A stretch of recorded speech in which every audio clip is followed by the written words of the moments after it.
સમાચારમાં આગળ વાત કરીએ તો કર્મચારી ભવિષ્ય નિધિ સંગઠનના અમદાવાદ સ્થિત નરોડા દહેગામ રોડ પર પ્રાદેશિક કાર્યાલય ભવનનું ઉદ્ઘાટન કરવામાં આવ્યું છે।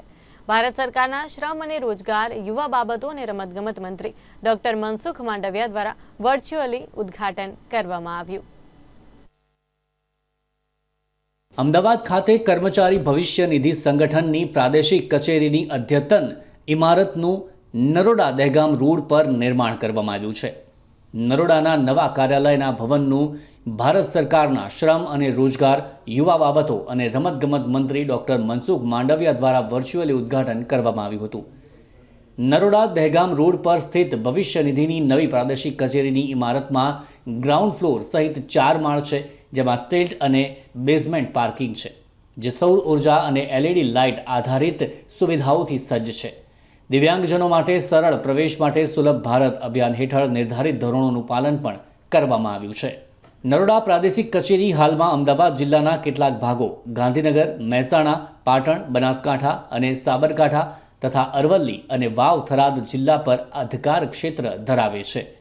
પ્રાદેશિક કચેરી નરોડા 5 લાખથી વધુ ફાળો આપનારા પીએફ સભ્યો, 8,000થી વધુ ફાળો આપતી સંસ્થાઓને સેવાઓ પૂરી પાડે છે અને 44,000થી વધુ પેન્શનરોને નિયમિત માસિક પેન્શન પણ આપે છે।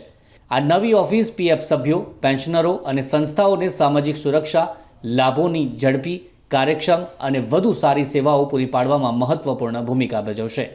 ઈપીએફઓનું સૂત્ર હમ હેના ને અપનાવીને આ સંસ્થાના કર્મચારીઓ તેના તમામ હિસ્સેદારોને સમસ્યા વિના અને સાચી સેવાઓ પ્રદાન કરવાનું સુનિશ્ચિત કરે છે।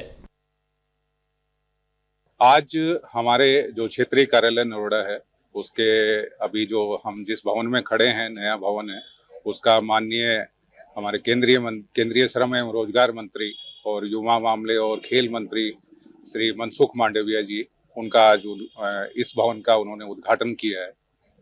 और ये भवन हमारे क्षेत्रीय कार्यालय के सभी कर्मचारी, 150 से ज़्यादा कर्मचारी हैं, उनके लिए यहाँ बैठने की व्यवस्था है।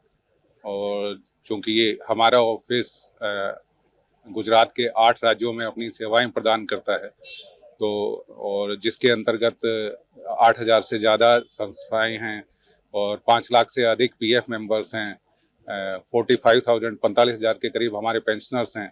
तो हमारी यही कोशिश रहेगी कि हम इस नए भवन से, नए वातावरण से हमारी जो सुविधाएं हैं और हम बेहतर ढंग से उनको प्रदान कर पाएंगे। કર્મચારી ભવિષ્ય નિધિ સંગઠનના પ્રાદેશિક કાર્યાલય ભવનના ઉદ્ઘાટન પ્રસંગે અમદાવાદ પૂર્વના સાંસદ Hasmukhbhai Patel, central provident fund commissioner Ramesh Krishnamurthy, additional central provident fund commissioner doctor Anil ઓકે અને પ્રાદેશિક ભવિષ્ય નિધિ કમિશનર યોગેશ કુમાર ઉપરાંત સ્થાનિક આગેવાનો, હોદ્દેદારો અને સામાન્ય લોકો પણ જોડાયા હતા। બ્યુરો રિપોર્ટ, નિર્માણ ન્યૂઝ।